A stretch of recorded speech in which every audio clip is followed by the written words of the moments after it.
জন্য আমি তেলাওয়াত করলাম। আল্লাহ বলছেন সেই সমস্ত মোমেনরা সফলতা পাবে যারা নামাজে বিনয়ী। আর নামাজ পড়তে হলে 1 নম্বর শর্ত কোরআন তেলাওয়াত করা লাগবে। কথা বলেন ঠিক না বেঠিক? যার কোরআন তেলাওয়াত শুদ্ধ না তার নামাজ হবে না, যার কোরআন তেলাওয়াত সহি না তার নামাজ হবে না।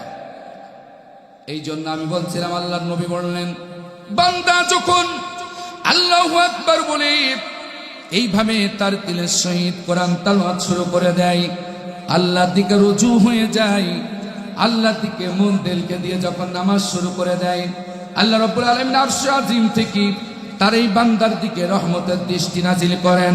যখন বান্দা খুশু খুশু ভাবে আল্লাহু আকবার বলে গোলামের মতো নামাজে তেলাওয়াত শুরু করে দেয়, আল্লাহর হাবিব সাল্লাল্লাহু আলাইহি ওয়াসাল্লাম বলেছেন আরশ আজিম থেকে রব্বুল আলামিন এই নামাজ এই বান্দার প্রতি, নামাজের প্রতি, মুসল্লির প্রতি আরশ আজিম থেকে রব্বুল আলামিন তার বান্দার প্রতি এই খুশু খুশু ভাবে বিনয়ের সাথে ভীত হয়ে যারা আল্লাহর জন্য নামাজ আদায় করে, আল্লাহ আরশ আজিম থেকে এই নামাজীদের প্রতি রহমতের দৃষ্টি আকর্ষণ করেন।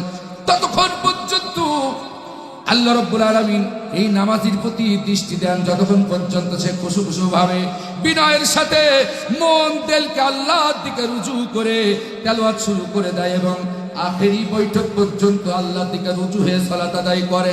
আল্লাহর হাবিব বলেন সালাম ফিরানো পর্যন্ত রব্বুল আলামিন এই বান্দার প্রতি তার রহমতের দৃষ্টি নাজিল করেন। জোরে বলেন সুবহানাল্লাহ, নারায়ে তাকবীর, নারায়ে তাকবীর। আল কোরআনের আলম, আল হাদিসের আলম, কোরআন হাদিস যেখানে, নারায়ে তাকবীর। বান্দা যখন এভাবে সালাত আদায় করে আল্লাহর আজিম থেকে বান্দার দিকে রহমতের দৃষ্টি নাজিল করেন। সালাম ফিরানো পর্যন্ত রব্বুল আলামিন এই বান্দার দিকে রহমতের দৃষ্টি নাজিল করেন।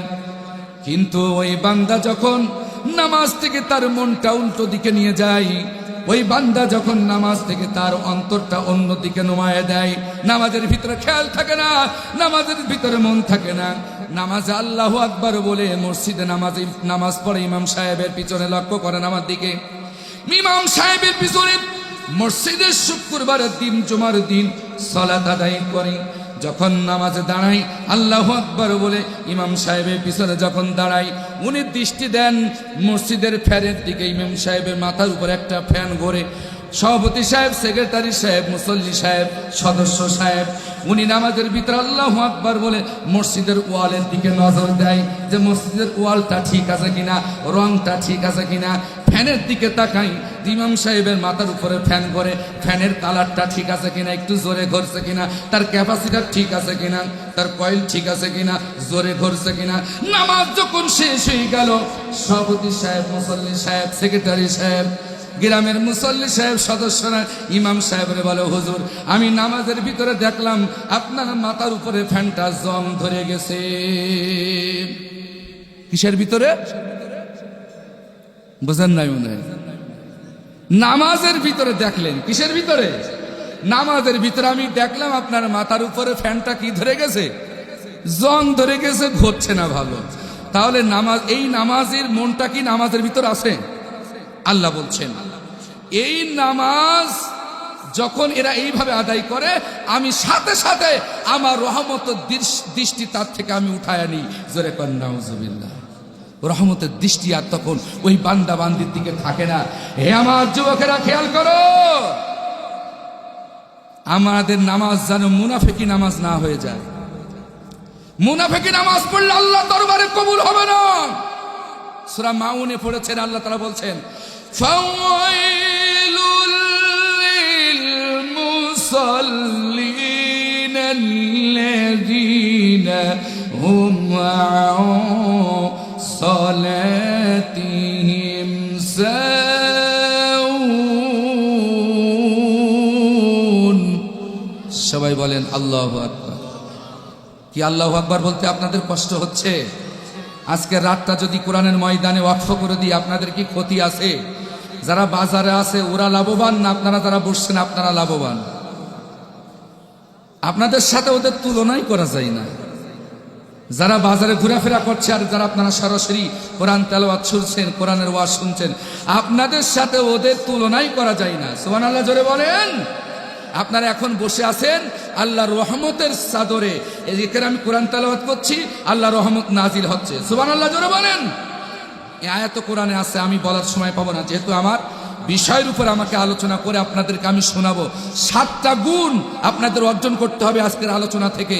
এই 7টা গুণ অর্জন করে মৃত্যু পর্যন্ত এই 7টা গুণের উপর আমাকে প্রতিষ্ঠিত থাকতে হবে।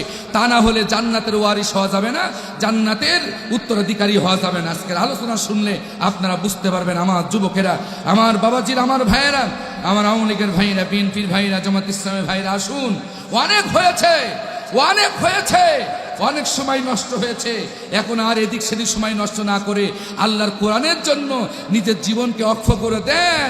কারণ যে দলই করেন না কেন, যত বড়ই বুজুর্গ হন না কেন, হুজুর হন না কেন, নেতা হন না কেন, আজরাইল এক থাপ্পড় মেরে 3.5 হাত মাটির নিচেই পাঠিয়ে দিবে, তোমার কোনো নেতা বাঁচাতে পারবে না। এই জন্য এখনো সময় আছে, ফিরে আসেন, আল্লাহর কাছে ফিরে আসেন, রুজু হন, আল্লাহর দিকে ঝুঁকে যান, মাথা মস্তককে আল্লাহর জন্য অবনত করে দেন। এই জমিন আল্লাহর, ওই আকাশ আল্লাহর, নবমণ্ডল ভূমণ্ডল সব কিছুর মালিক হচ্ছে আল্লাহ। সে আল্লাহর জন্য নিজের জীবনকে সঁপে দেন। 1 নম্বর মোমেনদের প্রধান গুণ হচ্ছে ওরা যখন সালাত আদায় করবে ওরা বিনয়ী হবে, ওরা ভীত হবে। নামাজে যখন দাঁড়াবে ওদের চোখ থেকে দরদর করে পানি পড়বে। জাহান্নামের ভয়তে ওরা কাঁপতে থাকবে, জাহান্নামের আযাবের ভয়তে ওরা নামাজের ভিতরে কাঁপতে থাকবে।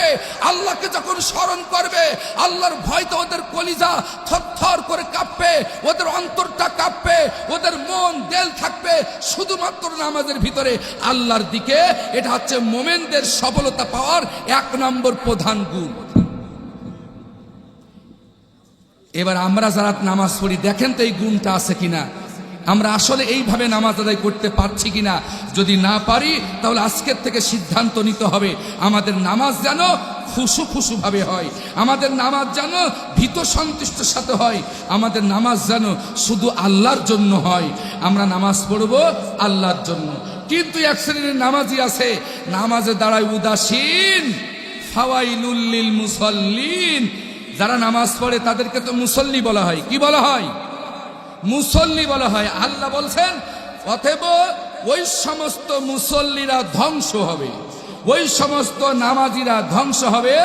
আল্লাযীনা হুম আন সালাতিহিম সাহুন, যারা নামাজে উদাসীন, নামাজে বেখিয়াল, নামাজের শৈথিল্যতার সাথে দাঁড়ায়, যাদের নামাজে মন থাকে না, এই নামাজিরা ধ্বংস হবে। তাহলে বোঝা যাচ্ছে নামাজে যদি খুশু খুশু না থাকে, নামাজে যদি বিনয়ী না থাকে, নামাজে যদি ভীত না হতে পারেন, এ নামাজ মুনাফেক মার্কা নামাজ। ঘোষণাকার আর একটা আয়াত পড়লে আপনারা ক্লিয়ার হবেন। পড়বো, আয়াত পড়বো কি? আপনারা শুনছেন কথা? কে কে শুনছেন একটু 2 হাত তুলে দেখান তো দেখি। নারায়ে তাকবীর, একটু জোরে বলেন নারায়ে তাকবীর। আলহামদুলিল্লাহ, হাত নামান। এবার আর একটা আয়াত শুনলে আপনারা ক্লিয়ার হবেন মুনাফিক মার্কা নামাজ আমাদের হচ্ছে কিনা, এই আয়াতের সাথে আমাদের জীবনের নামাজের মিল আছে কিনা একটু মিলায় নেন। আল্লাহ বলেন সূরা নিসার 142 নম্বর আয়াত, ইন্নাল মুনাফিকিনা ইউখাদিউনাল্লাহ